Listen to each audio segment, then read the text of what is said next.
बिस्मिल्लाहिर्रहमानिर्रहीम। अल्लाह अल हक है और वो हक को हक करके दिखाता है।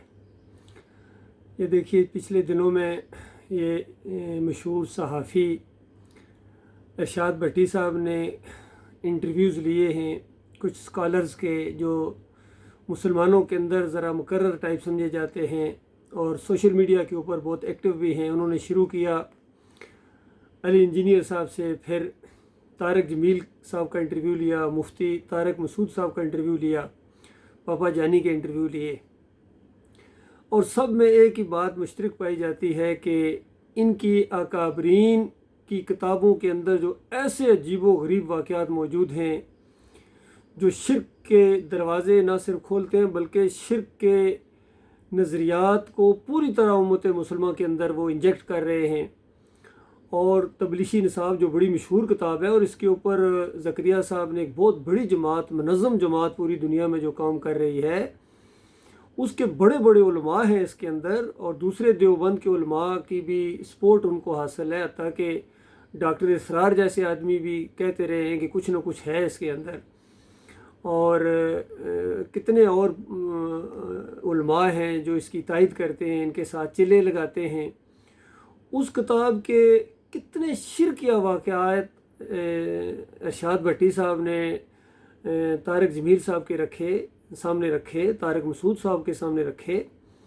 लेकिन क्या मजाल है कि टस से मस हुए हूँ। बस इतनी बात कहने से जान छूट गई कि बस गलत है। कहते हैं मेरे बारे में सवाल पूछें, इनको छोड़ें। वो ये हज़रत, आप ही के बारे में तो सवाल था, आप ही की तो किताब है, आप ही की तो जमात है, जो कितने साल गुजर गए हैं कि उम्मत मुसलमान के अकायद ख़राब करके उनको जहन्नम की आग के अंदर पहुंचा दिया। तो बताओ, इनके अंदर से अगर ये वाक़यात अब निकाल भी दोगे इन किताबों के अंदर से, तो ज़करिया साहब को जहन्नम की आग से कौन निकालेगा? बताओ, आला हज़रत को जहन्नम की आग से कौन निकालेगा? और जो उसके पीछे चलते रहे उनके मरीज़ सारे, उनको जहन्नम की आग से कौन निकालेगा?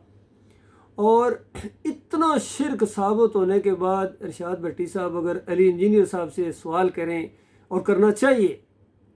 कि हज़रत साहब, क्या अब भी आप इनके पीछे नमाज़ें पढ़ेंगे, इनको चंदे देंगे और इनको प्रमोट करेंगे?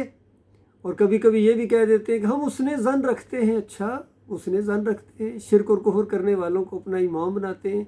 और कहते हैं बस जी कलमा जो पढ़ लिया था जी, तो कलमा क्या शिरक का लाइसेंस मिल जाता है? कलमा तो शिरक का रद्द करता है। कलमा पढ़ने वाला कहे कि कब्र से फैज़ हासिल होता है, कलमा पढ़ने वाला कहे कि कब्र से मुर्दे ने हाथ निकाल कर अशरफियों की थैली पकड़ा दी, और कलमा पढ़ने वाला कहे कि हज़रत साहब ने मुर्दा साहब ने कब्र से निकल कर ऊँट नहर कर दिया, ज़बह कर दिया। सब वाक़यात तबलीशी निसाब के अंदर, फ़ज़ाइल अमाल के अंदर लिखे हुए अल्लाह के बंदों। और तारक जमील साहब इतना कह के हाँ गलत है, मेरे से पूछो, आपसे पूछ रहे हैं हज़रत साहब कि अब भी आप, ये आपके लीडर हैं, आपके इमाम हैं, और कब तौबा करोगे? सच्ची तौबा जो कुरान तरीका बताता है आलम दीन का तौबा करने का तरीका, इल्लल्लज़ीना ताबू व असलहू व बय्यनू,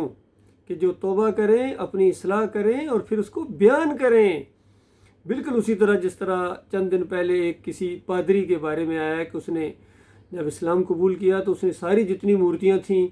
ईसा अलैहिस्सलाम के मॉडल थे, पहले उसने स्टेज पर मंगवाए, और फिर हथौड़ा उसने वो कुल्हाड़ा बिल्कुल तेज़ धार पहले से तैयार करके रखा हुआ था, और फिर उसको उसने इस्तेमाल किया, और सारे उन मूर्तियों को, तमसीलों को, हालांकि ईसा अलैहिस्सलाम को एक ख़ास अंदाज में जो इन्होंने दिखाया है, हालांकि वैसे नहीं थे इस अंदाज से,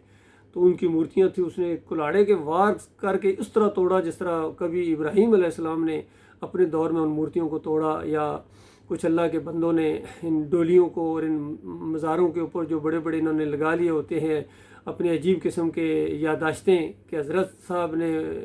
जो है वो पूरी बारात को यहाँ गर्क कर दिया था, ढोल भी गर्क हो गए, वो बारात भी गर्क हो गई, इस तरह की। और कुछ कहते हैं बारात ज़िंदा कर दी। सब ने कहानियाँ अपनी गढ़ी हुई हैं, किसी ने ज़िंदा कर दी और किसी ने गर्क कर दी, और सारे ये कुफ्र शिर्क के दाई और खुदाई के दावेदार, ये अल्लाह के दीन के दुश्मन। सूफिया की कोई किताब उठा कर देखो, फ्यूज़ यज़दानी हो, अनफासिल अरफीन हो, हुज्जतुल्लाह अल बालिगा हो, हुज्जतुल्लाह अल बालिगा के अंदर ولی اللہ صاحب، شاہ ولی اللہ صاحب لکھتے ہیں کہ کچھ ایسے نیک صفت انسان ہوتے ہیں جو فرشتوں کے اندر چلے جاتے ہیں مرنے کے بعد، ان کی روحیں، اور وہ کاروبار دنیا چلاتے ہیں۔ ڈاکٹر اسرار صاحب اس پر تبصرہ کرتے ہیں کہ یہ وہ فلسفہ ہے جو مجھے قرآن اور حدیث سے نہیں ملا، لیکن شاہ صاحب کی بات میرے نزدیک حجت ہے، کیا میں ردی کی ٹوکری میں پھینک دوں؟ اس انداز سے کہیں اس کا مطلب کیا ہے کہ قرآن کو پیچھے ہٹا دو، حضرت کی بات کو ردی کی ٹوکری میں پھینکنے سے یہ گھبراتے ہیں، حالانکہ ان کی یہ اتنے شرکیہ واقعات ہیں کہ ردی کی ٹوکری بھی یقین کیجئے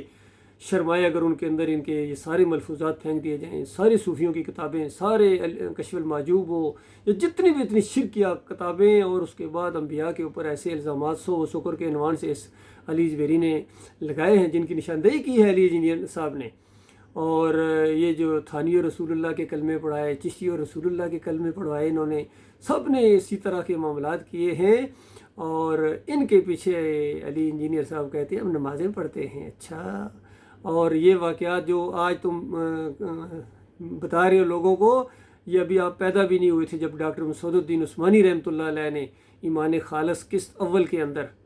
اور پھر بعد میں قسط دوم کے اندر ان مولویوں کا تیا پانچا کر دیا اس اللہ کے بندے نے۔ صرف ایک شمع اس اندھیرے میں روشن ہے اللہ کے بندوں، جس نے یہ کہا ہے کہ شرک اور کفر ہے، اور ان کے پیچھے یہ نمازیں پڑھنا کیا، یہ امام تو کیا مقتدی بننے کے لائق نہیں ہیں۔ یہ ایک ہی ہیرا ہے، ایک ہی وہ مجاہد ہے جس نے یہ الفاظ استعمال کیے ہیں، باقی سارے شرک اور کفر کو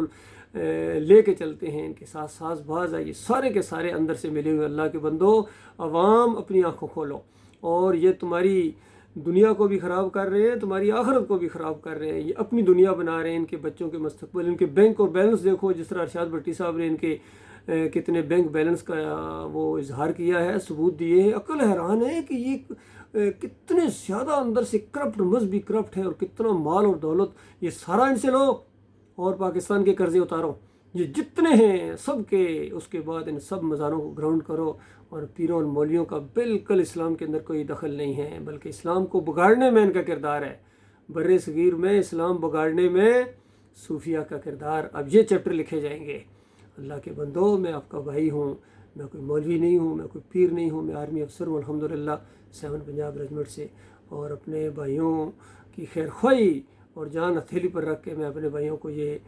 پیغام دینا چاہتا ہوں کہ اب تو آنکھیں کھولو اللہ کے بندو۔ سوشل میڈیا کے اوپر ان کے کتنے کفریہ شرکیہ واقعات آپ کے سامنے بالکل ثبوت کے ساتھ آپ کے سامنے لائے جا رہے ہیں، پھر بھی دیکھیں یہ قبریں اسی طرح پوجی جا رہی ہیں، عرس ہو رہے ہیں، میلے ہو رہے ہیں، چادریں چڑھائی جا رہی ہیں، ڈھول ڈمکے سب کچھ ہو رہے ہیں، اور پھر اس کے بعد جنت کی امیدیں لگائے بیٹھے ہیں۔ کوئی گھوڑے کو پوج رہا ہے، کوئی اس کو برکت سمجھ رہا ہے، اس کو ہاتھ لگانا، کوئی جالیوں کے ساتھ چمٹا ہوا ہے، کوئی مزار کی طرف دیکھ کے ہاتھ اٹھائے دعائیں مانگ رہا ہے، اور محی الدین چشتی کے مزار والا تو ایسا کفر و شرک پھیلا رہا ہے کہ عقل حیران ہے، اور ان کی مزاروں کے اوپر جو یہ دیگیں پکتی ہیں، حلوے پکتے ہیں، مفتی محمود صاحب نے حلوہ بانٹا، اندازہ لگائی یہ دیندار ہیں، اندازہ لگاؤ، اور پروفیسر غفور جیسے پروفیسر نے بری امام جا کر چادر چڑھائی مودودی صاحب کی زندگی میں نائب امیر کی حیثیت سے، تو پھر امت مسلمہ کے اوپر اللہ کے عذاب کے کوڑے کیوں نہ برسیں؟